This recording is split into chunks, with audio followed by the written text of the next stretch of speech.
سورہ بقرہ میں ہماری جو تفصیل ہے موجود ہے، وَإِذَا قِيلَ لَهُمْ آمِنُوا كَمَا آمَنَ النَّاسُ قَالُوا أَنُؤْمِنُ كَمَا آمَنَ السُّفَهَاءُ أَلَا إِنَّهُمْ هُمُ السُّفَهَاءُ وَلَكِنْ لَا يَشْعُرُونَ او كما قال۔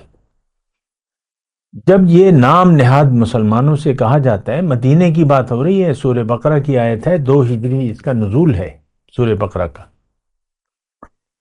اب ظاہر ہے کہ وہاں ایک ٹولہ ایسا تھا جو ہماری طرح تھا، دنیا دار تھا، اور بظاہر ایمان لے آیا تھا، لیکن حقیقت میں اسلام ان کی سمجھ میں نہیں آیا۔ ان کی سمجھ میں دنیائی اور دنیا کے ہی وہ، یعنی باطنی طور پر وہ دنیا کے مفاد کے تابع رہے۔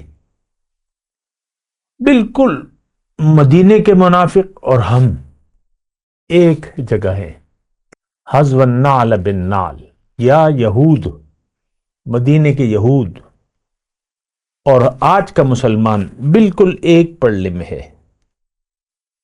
مدینے کے یہودوں نے ایمان نہیں لائے، حالانکہ وہ جان چکے تھے کہ یہ اللہ کے رسول ہیں۔ یعرفونہ کما یعرفون ابناءہم، جیسے اپنے بیٹے کو پہچانتا ہے کوئی، اسی طرح وہ اپنے حضور کو پہچانتے تھے۔ فلما جاءہم ما عرفوا کفروا بہ، آج بھی وہی صورتحال ہے۔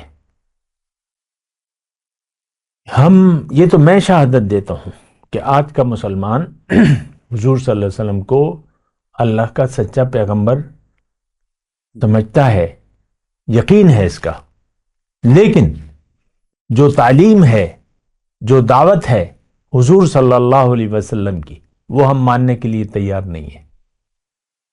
اس پہ بھی آپ سوچیں نا۔